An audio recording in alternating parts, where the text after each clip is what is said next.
Bong Joon-ho's Memories of Murder has held up incredibly well into the present. Considered a bastion of early 21st century world cinema potential, it has since been seen as the earlier instance of Joon-ho's authorial assertiveness and the film which, along with Oldboy, generated interest in South Korean cinema amongst the Western world. If one watches both Memories of Murder and then 2006 as The Host back to back, it is easy to assume Joon-ho was attempting what was more clear in The Host, within Memories of Murder earlier. Recognizable genre dissected and reconstructed.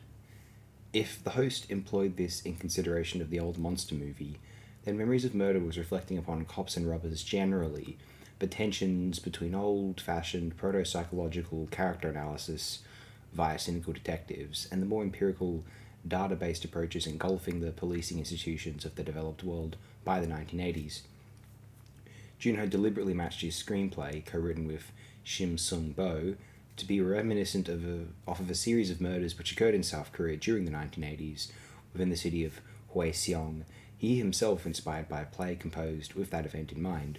This play, titled Come to See Me from Kim Kwang-rim and dating to 1996, could very well have been more of a gravitational text for Memories of Murder than I could ever realise, although Memories of Murder accomplishes the triumphant feat of convincing viewers it is a totally original screenplay. At no point does one consider that this was initially a play. How could it be? The screenplay of the transcendent directing and editing schema evolves Memories of Murder into one of the most filmic of crime thrillers not starring William Peterson and released during the 1980s, though it is set during the decade.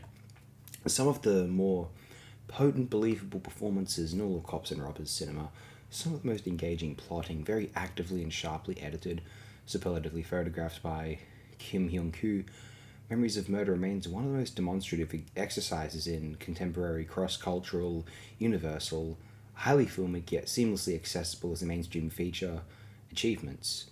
A viewer of cop dramas on television could appreciate Memories of Murder much as the more introverted cinephiles might, and they will admire this South Korean masterwork just as they might the work of Mann, Friedkin, or whomever you want to name.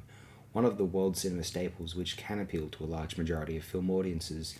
Anyone who wants to watch a murder mystery and is willing to accept the parallels to real-world cases, including sometimes the profound sense of detached, despairing unfulfillment.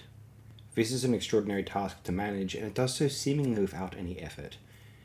Initially based off of a stage play, in its eventual form, Memories of Murder is now unstageable, likely impossible to effectively novelize, and is as much a treatise on the film medium's ascendancy compared with competing avenues as it is on the blind spots of artistic representation amongst narratives in modern media history.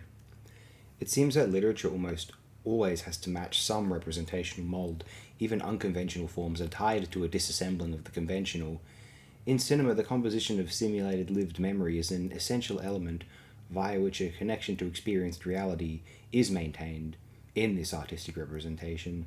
And while a cinema can make glossy fantasies seem all the more viable when set amongst the photographed grime and grit of the shared New York City ecosystem, many live amongst it, know what it looks like, even if they have never visited, it conversely also distills the illusions of prior modes of representation, novels, theatre, comics, paintings, or has the capacity to, and Memories of Murder provides a case, as did The French Connection many a year before, with a similar merciless ambiguity announcing the rapport with anti-fantasia reality, and both enforcing a higher standard to at least be acknowledged, if not met, by the genre equivalents of the subsequent calendars.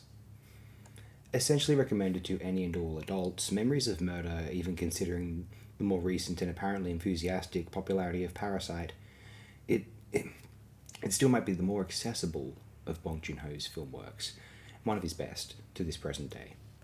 And once again, thank you everyone, yet again.